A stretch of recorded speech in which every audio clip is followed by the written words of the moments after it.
Hey there. Welcome back to Cities in a Blink, where we uncover the stories behind the world's cities, one blink at a time. Today, we will explore how Warsaw became the capital city of Poland.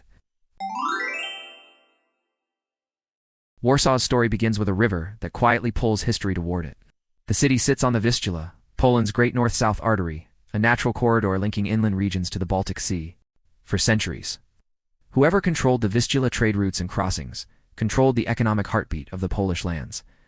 Warsaw was not the oldest Polish city, nor the most prestigious at first. But it had something that matters deeply in capital stories: position. In medieval Poland, the political center was Kraków, wealthy, culturally dominant, and crowned by the wall castle. Meanwhile, Warsaw grew more modestly within the Duchy of Masovia, gradually evolving into a river-based trading town that benefited from its location between major power zones. The decisive shift came in the late 16th century. By this time, Poland had become a major European power within the Polish-Lithuanian Commonwealth, and the geometry of governance had changed. Rulers needed a capital closer to the Commonwealth's geographic center, a place that could better connect the Polish crown's core to Lithuania's vast eastern lands. That logic favored Warsaw. In 1596, after a fire at Wall Castle, King Sigismund III Vasa moved the royal court from Kraków to Warsaw. But this was not merely a response to disaster.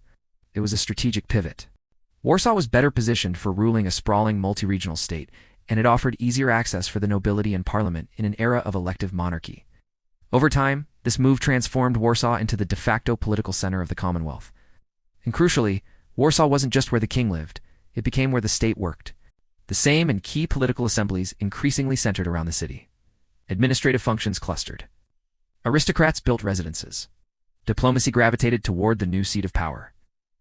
Warsaw's capital status became less about one formal declaration and more about institutional gravity, the slow accumulation of power that becomes hard to reverse. But Warsaw's story, unlike many capitals, is also a story of repeated rupture.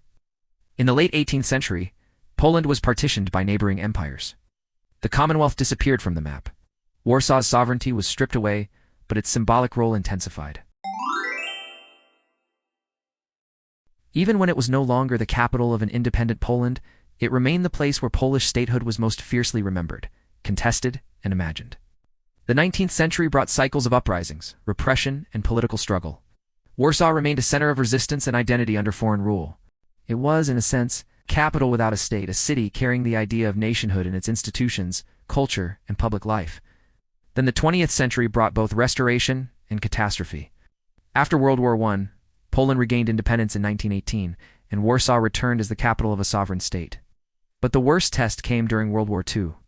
Warsaw was subjected to brutal occupation, the 1943 Ghetto Uprising, and the 1944 Warsaw Uprising, followed by vast destruction.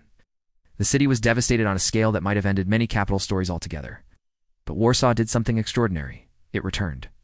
Post-war reconstruction rebuilt not only streets and buildings, but national continuity. Warsaw became the capital of post-war Poland, and later, the capital of a democratic republic after the Cold War.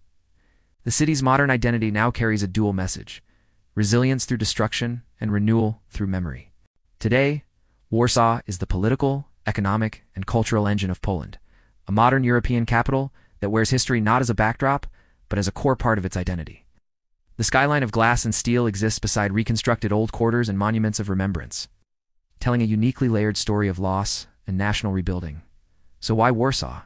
Other Polish cities have deep historical importance, especially Kraków.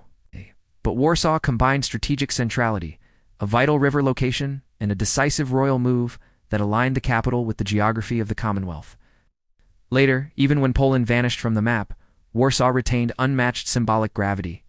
And after near-total destruction in the 20th century, it reasserted itself as the heart of the nation. These layers made Warsaw not just a chosen capital, but a capital forged through endurance. If you love discovering cities and the stories behind them, hit that subscribe button and join us for more adventures. Next up, we're heading to Stockholm, a capital shaped by Baltic Sea power, royal consolidation, and Sweden's rise as a northern empire. Thanks for watching Cities in a Blink, where stories of cities come alive, one blink at a time.